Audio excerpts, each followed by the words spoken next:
Pacifism has become part of Japan's identity. For 8 decades, it's been enshrined in law. After World War II, defeated Japan had to renounce militarism and war.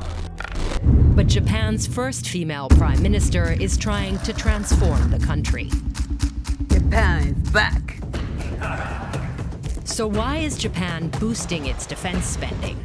And what does the crumbling world order have to do with it?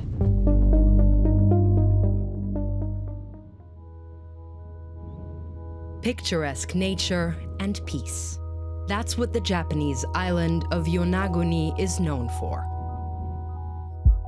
Soon it will also be home to air defense missiles like these. Yonaguni belongs to an archipelago that stretches towards Japan's main islands. Japan sees it as part of a new front line and has been adding military assets on the islands, like radar systems and air defense missiles. That's because the islands are here, off the coast of China. They're a natural boundary between the East China Sea and the Pacific Ocean, and control of these seas is highly contested. Yonaguni is just 110 kilometers from Taiwan. You probably know China claims Taiwan as part of its territory. Chinese drills around Taiwan seem to be simulating a blockade of the island. Japan has long been cautious on the Taiwan issue.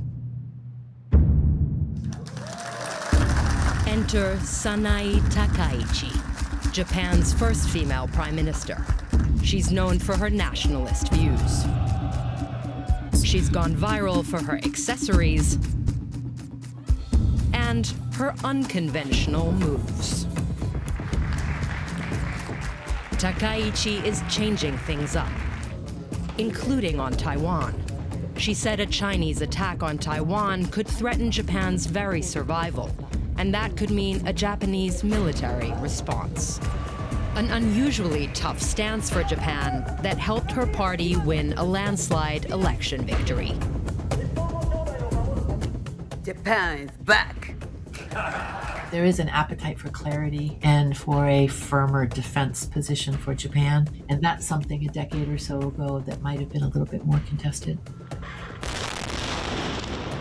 Takaichi is boosting Japan's military capabilities. The country has just deployed long-range missiles. And there are even discussions about Japan getting its own nuclear weapons. Takaichi is rushing through a rise in defense spending, doubling it to 2% of Japanese GDP. Because it has such a big economy, that would make Japan the 3rd biggest defense spender in the world.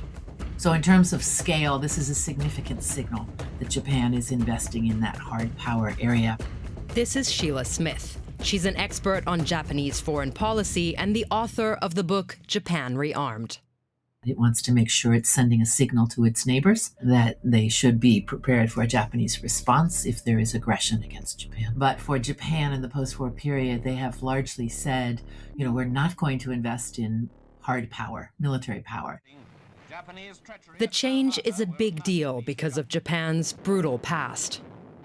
Japan had imperial ambitions.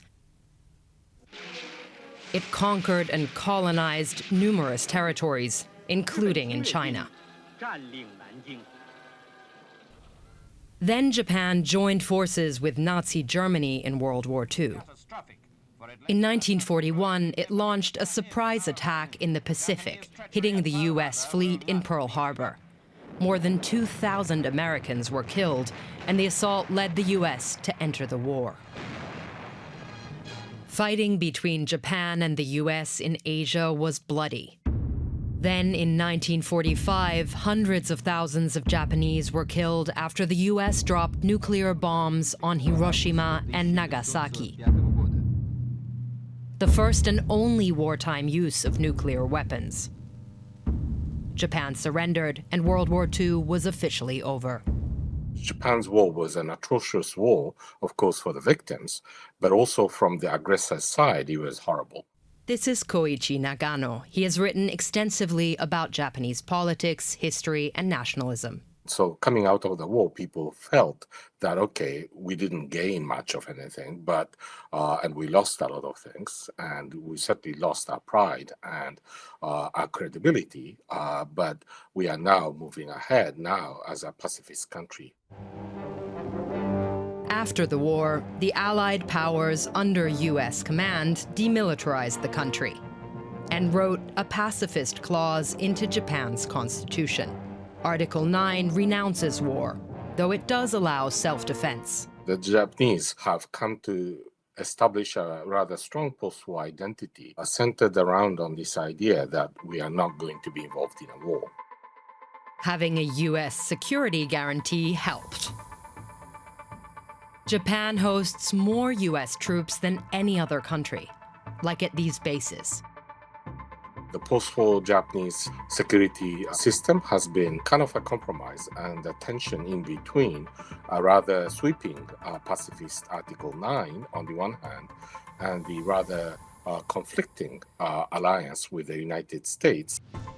The principle of pacifism is so ingrained that Japan's military is still called a self-defense force. It has around 250,000 active duty personnel, but no conscription. And the design of the country's latest defense plan doesn't look super threatening either.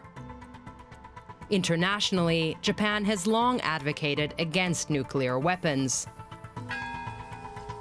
and for diplomacy, rather than military force. The last time Japan's government made big changes to defense policy was under the late Shinzo Abe, Takaichi's mentor. Those changes were met with mass protests. But polling shows that mood has been shifting. So what makes it less controversial to push for a more aggressive security agenda now? Let's go back to Japan's westernmost islands to find out. Right near Yonaguni are these uninhabited islands. They're basically rocks in the ocean, but they're contested. Japan administers them, but both China and Taiwan have historical claims to them. And they all have their own names for the islands. There are ongoing tensions between China and Japan here. In 2010, a Chinese fishing boat rammed a Japanese patrol ship, and it turned into a row between the countries. That was the first time that defense planners had to contend with the idea that maybe China and Japan would find themselves at odds. And there's Taiwan, which China sees as its territory. Taiwan is very close to Japan, as we saw. Anything that happens in and around Taiwan, even if it's not directed at Japan, will have the capacity to influence Japanese citizens and Japanese territory. Remember those U.S. bases?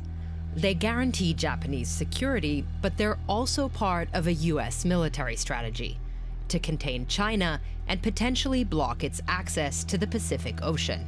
U.S. bases in Japan and the Philippines form the so-called First Island Chain, along with Taiwan, and are anchored by South Korea.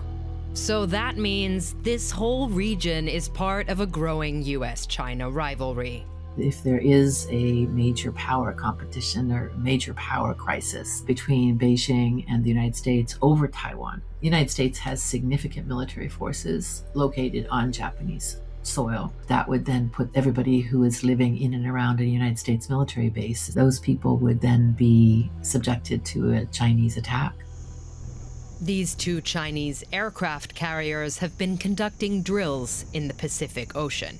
What you're finding now, however, is that the PLA is increasingly operating in the Western Pacific, so not in those East China Sea or South China Sea bodies of water, but out in the Western Pacific. Now, is this all about attacking Japan? Probably not, but certainly the demonstration of the ability to project that far and to project now in ways that are different gives the Japanese military some pause, that they're going to have to think of their country not just as having something come from the West, but having a 360 capability. So Japan sees China as an increasing threat. Takaichi's unusually tough comments on Taiwan and China addressed that. And that made Beijing mad. China took its pandas back from Tokyo, issued a travel warning to Chinese tourists, and banned imports of Japanese seafood. And China isn't the only country Japan is concerned about. North Korea is right next door and has been regularly testing nuclear-capable missiles. And there's Russia, with its war of aggression on Ukraine. All three countries have close ties, and that's not great for Japan. They live in a dangerous neighborhood, and you certainly have three powers there operating in and around Japan that would give the Japanese a hard time should there be any kind of conflict in the region. So this is pretty precarious when you think about it. Especially because Japan is an island nation. It relies on the sea for almost all of its imports. And Japan's oil mostly comes from the Middle East, via the Strait of Hormuz, crossing contested waterways near Taiwan. So Japan needs stability on these shipping lanes. And that stability depends on this guy, the US president.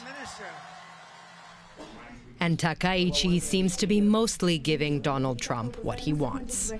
世界中に平和と繁栄をもたらせるのはドナルドだけだと思っています。 Takaichi got that strategy from former Prime Minister Shinzo Abe, who bonded with Trump over golf and sumo wrestling.